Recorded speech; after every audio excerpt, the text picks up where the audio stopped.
I will never forget the summer going into first grade. I met the love of my life. Pink singing Barbie sneakers. You know, every year it was your usual hand-me-downs from the cousins, but this year was different because my mother had allowed me to splurge on a new pair of shoes. In these shoes, every step you took, Barbie would sing a little song. I wanted Barbie's voice to drown out the squeaky sneakers on the gym floor. I wanted Barbie's voice to echo as we strutted down the school hallway. I wanted Barbie to sing me a little theme song as I stepped into the school bathroom to do my business. However, once I proposed my selection to my mother, she asked me this: do you want it or do you need it? When we are told to place our needs above our wants, we don't necessarily like that. We constantly allow our aspirations to place our desires on a pedestal, demanding satisfaction at the expense of the neglect of our needs and those around us. According to Making Sense of Sense, differentiating between our wants and needs can be difficult for many people. And when you can't tell the difference, it may prevent you from learning how to save money. Distinguishing between our wants and needs does not only affect the balance of our budgets, and when leaders can't tell where their priorities lie, their decisions harm more than just their own bank accounts. So first, let us put on our kicks as we take a step towards understanding our habit of satisfying our wants. Next, let's lace up our high tops as we dive right into the consequences of misprioritization, before finally coming together and singing a new song where all our needs can be met. My favorite song is sung by a famous boy band. You already know, the Backstreet Boys. Were you thinking I was going to say One Direction? Psh, they don't give nearly as good of advice as my Backstreet Boys. Like, listen to this. I never want to hear you say, I want it that way. And this is some advice Americans seriously can't take to heart. According to USA Today, 38% of Americans can't fund a retirement plan. 35% of Americans can't afford life insurance policy, and 28% of Americans can't pay back their credit card debts.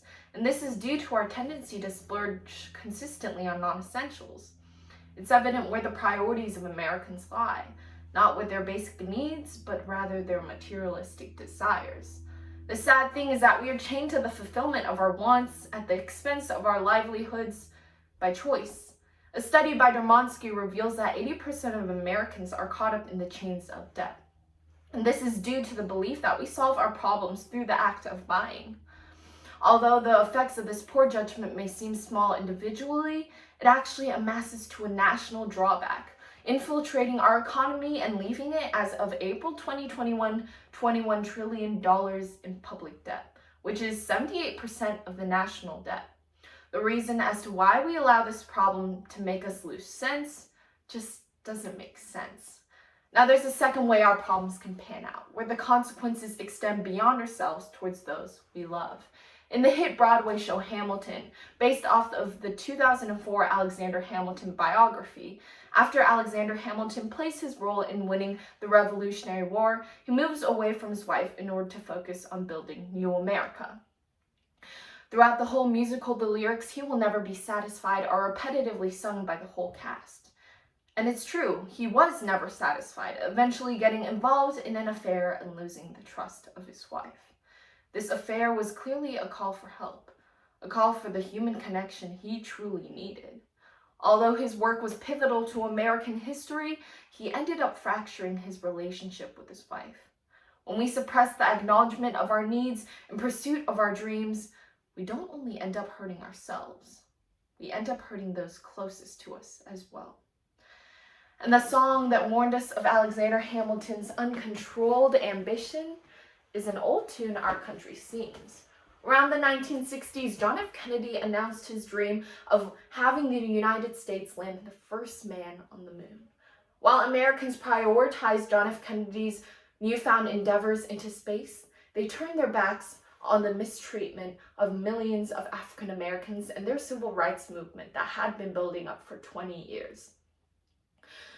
While America was willing to spend $25.4 billion on the moonshot without a second glance, 62% of African Americans remained in poverty. While many Americans were celebrating the moon landing, some African Americans couldn't even afford to watch it on television. It's unfortunate that amongst a celebrating nation, those who needed the help the most couldn't receive any. If we can't tell when it's appropriate to address our needs or chase after our dreams, we can't tell where our priorities lie. We keep our eyes out for that shooting star we want to see, turning our backs on the ones who need us the most, leaving us more divided than ever. Google defines need as in something that is very important and essential. Then why do we continue to place our desires on the top and ignore the needs of ourselves and those around us? Because this is plain destructive. It is destructive when America wants to remain the #1 economy in the world and in turn ignore the rape victims when we are also the #1 country in reported rapes. It is destructive when Americans want to profit off the hoarding of masks and hand sanitizers when hospitals need them to combat COVID-19. And it is plain destructive when America wants to be great again and in turn ignore the needs of millions of immigrants. Our nation is more divided than ever. There are only those who dream and those who face the consequences of our dreaming. This song of American dreaming is getting a little old. It's time that we came together and sang a new song. To this day, I can't say that my mother had let me buy those singing shoes. Instead, I got stuck with hiking boots. However, now I understand why my mother had prevented me from buying those shoes. She knew that I was a crazy first grader, always on adventures who needed good protection for her feet. And the hiking boots, they were indestructible. In order to set our priorities straight, we must seek to understand ourselves and our true needs. Let's take Beyonce, for example. She took a whole year off of her career in order to focus on her mental health. Although it wasn't what she wanted, it was what she needed. Later, coming back to produce the hit song Formation and her international best-selling record, Lemonade. Instead of mindlessly chasing after our dreams, let's address our true needs. Next, let's listen to a new album. When leaders come to us with newfound aspirations and the promises of success, ask ourselves, does this come at the cost of people's rights, necessities, or identities? Because it is only by addressing the needs of ourselves and those around us are we able to develop respect. And with this respect, this is how we will reconnect, how we will flourish, and how we will appreciate the sweet sound of unity. Thank you.